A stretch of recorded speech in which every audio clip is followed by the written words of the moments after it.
All right, so let me explain what was going on there. What's new, bro? What's new? Yeah, same. I've been back and forth from New York to here, focusing on work, Yeah, you know how it is. So I guess now you're just like saving and stacking the money, right? Yeah, essentially, yeah. Well, that's good though. Yeah. Eventually you could get something real nice with that. Hopefully, yeah. Something to look forward to, Yeah, All right, bro. I'll see you later. That's my friend Eric. He works at a taco store that's near my parents' house. I've been, saying what's up to him and making conversation with him for like 2 years or so, maybe like 3 to 4 years. I don't even know at this point, honestly, but he's a super nice guy, super down to earth and humble. Unfortunately, is sub5. Norwood Reaper took the whole line, also ethnic. And I don't know if you could hear, but it sounds like there's some form of autism as well. So, of course, he was given a bad hand in life. And obviously, I have a lot of sympathy for him. Like, I feel really bad for the situation he's in. And he just explained to you, I don't know if you were able to hear, but he kind of just works all day. Now, I talk to him basically all the time, and I know I didn't say anything of substance. Like, I didn't give him, any great advice or whatever. And here's the thing, the same as the clip is when the homeless guy came up to me in the Ferrari, in the vlog. Like, yeah, I know I didn't say anything of substance. I know I sounded like Saint Meeks, like, never get a shoot for your dreams. I know I sounded like that. But here's the thing. When you're in those interactions, like you're in traffic and you have 15 to 20 seconds to talk to someone before cars are honking at you, you can't say much of substance. So at the very least, what I try to do is just, let someone feel like they're heard and like they're treated as a person, and like somebody can acknowledge that they're working really hard or struggling. Like, at least in this case with my friend, I'm not going to disclose his name, but obviously his life is very difficult and he works very hard, and it's an IQ pill as well, because you see these guys on Instagram who are like telling everyone they could become millionaires, and the unfortunate truth is that no, that's not the case at all. Now, on my normie account, the Keep It Real account, I try to guide people as best as I can to a realistic approach to make like a couple $1,000s on the side with side hustles. But I hate like the day trading gurus who are trying to sell people on a dream. Like, you get to become a millionaire extremely quickly. First of all, day trading is a fucking scam. If the people in hedge funds, with quantitative analysis aren't able to consistently beat the market, what makes you think you will? That's a whole nother tangent for a whole nother day. In the meantime, you could check out Lit Nomad's video on it. But yeah, we could talk about investing another time. My point is, it's an IQ issue here, and the IQ is out of your control. Your genetic ceiling for your IQ is 100% set.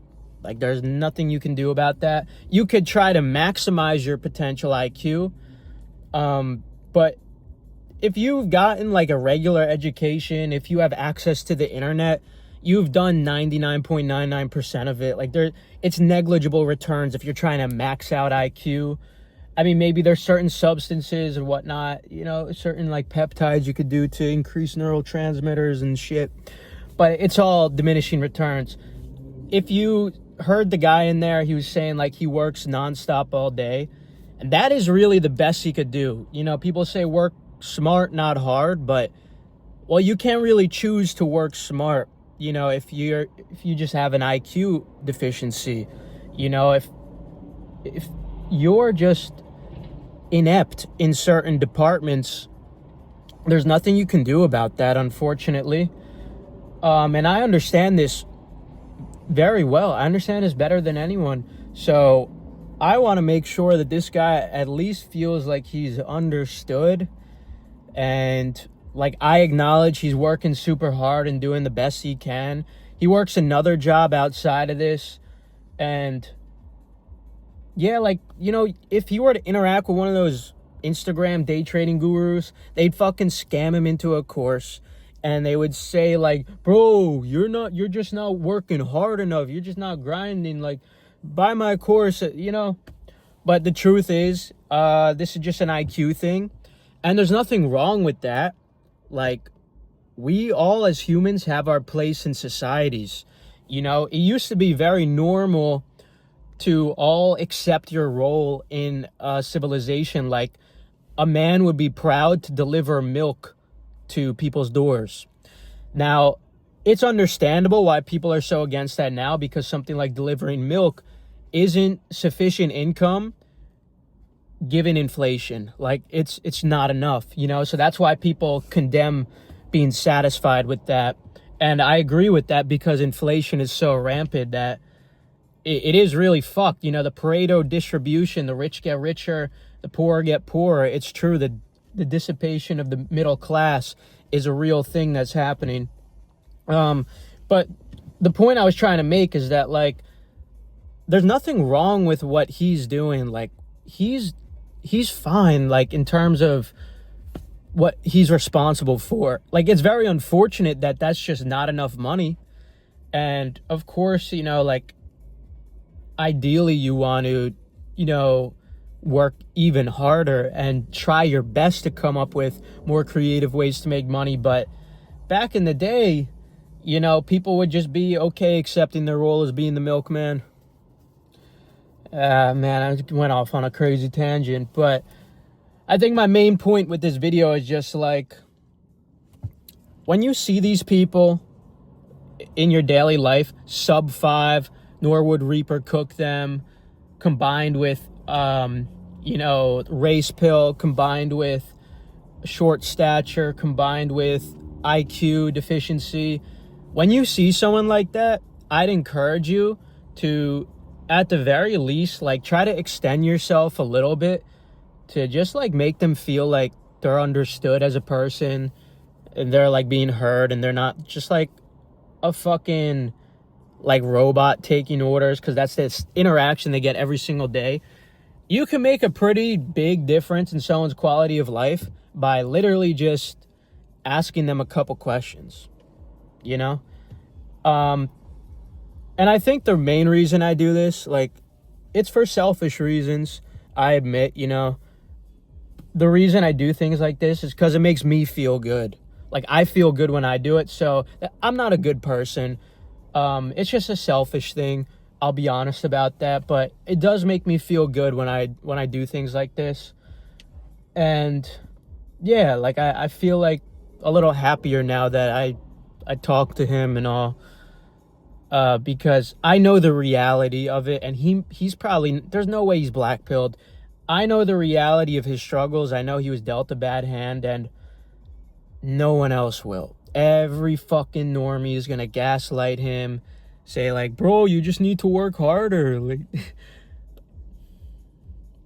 I just feel really bad for guys like this. And it's just nature, you know? This is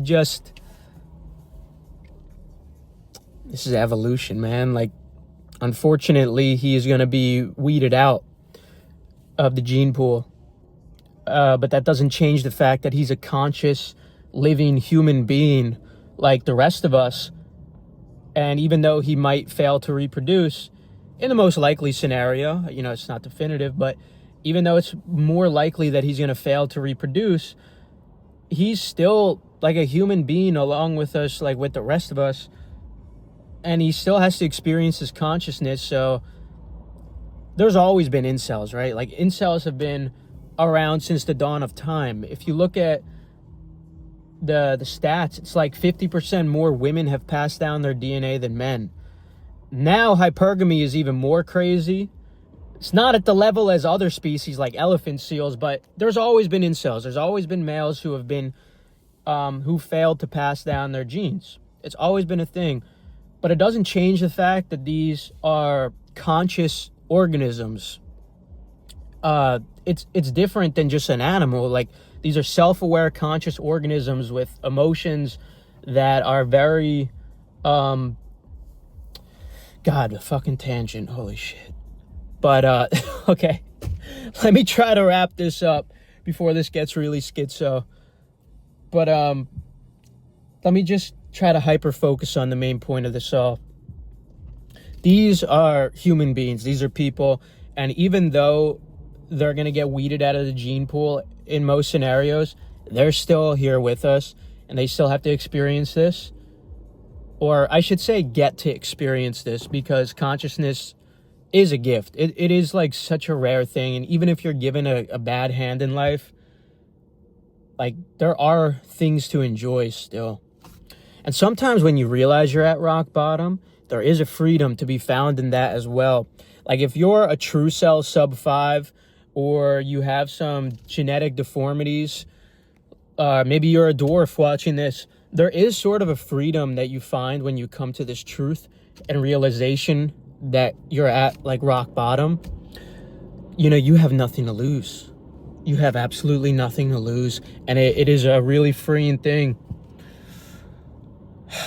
There's a lot I wish I could talk about my personal background and my personal experience, but I'm going to refrain from doing that. But I'm sure eventually, you know, as this grows, it'll get out there. And I'm at peace with that. It's whatever. But yeah, when you come across these sub5s and all, just try to treat them like, you know, a little bit better than you would just objectively treating a regular person. Actually, I'm not telling you to do anything. You do what you want. I'm just saying this is what I like to do. I like to try to go out of my way a little bit to make these people feel a little bit better, because I enjoy it, because it makes me feel good. And this is kind of a segue into another topic that I want to dive into sometime soon, called mob guilt. I didn't even know there was a term for it until someone left a comment on a YouTube video.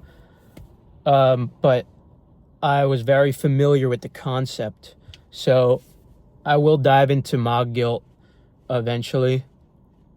But for now, I just wanted to, I don't know, just maybe let you guys know that, you know, if you're a normie to Chad level, like, it's not going to kill you to just be a little extra nice to some of these guys. And they won't understand why. They probably won't even appreciate it, but you will be making a difference. And dude, you never know. You might be preventing someone from fucking roping. Like some people, you never know. They could be on their last fucking, like they could be having a really bad day and hiding it with a fake smile. You just would never know. And then your little conversation with them, just like asking them like how they doing and whatnot, asking about their hobbies or whatever, what they're interested in, acknowledging that they've been working hard. Dude, like that could be enough sometimes to save someone's life. All right, I think that's gonna wrap it up for this one. We'll get into mob guilt sometime soon. I didn't want this to go on too long. All right, later. Yo, I just had to add from one of the recent videos about Moist Critical. One of you guys in the comments called him a turbo normie, and I was dying laughing because that is such a good term for him. A fucking turbo normie. Oh my god. Oh man. Did you celebrate Mother's Day? Shoot, really? You get to see her later though?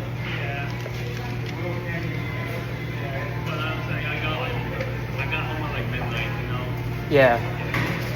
Jesus Christ. Yeah. I know you work a lot of hours, bro. I respect it so much. Yeah, you always work more. Yeah. Yep. Before I forget, do we have the one burrito? The 2 tacos? Yeah, it's gonna be 2 tacos, burrito, the bowl of the meats, and also the quesadilla. The quesadilla today. Yeah, it's for family. You know, I'm picking up for them. How's your day been so far? That's fine for now. Just work. Yeah, same old. The same thing every day.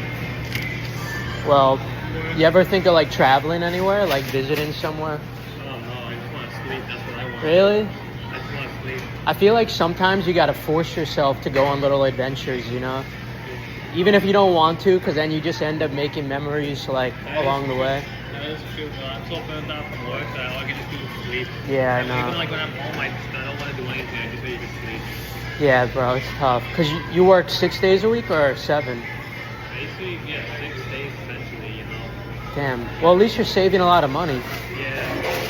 When I'm not here, I'm at the other job. And when I'm not at the other job, I'm sleeping. Yeah. Are you investing the money?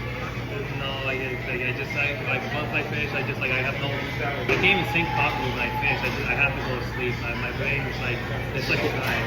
I understand, man. I always I cannot trust how how tiring. Like when I get home, I'm like, did I close my closet door? I gotta go outside. Dude, yeah, that's tough. Yeah, like something tells me I didn't close the door. I mean, that never happened, but like now, it's just like it pops in my head. Like now I gotta go. So I guess now you're just like saving and stacking the money, right? Yeah, essentially, yeah. Well, that's good though. Yeah. Eventually you could get something real nice with that. Oh, yeah, hopefully, yeah. Something to look forward to, you know? Yeah, true. Alright, bro, I'll see you later.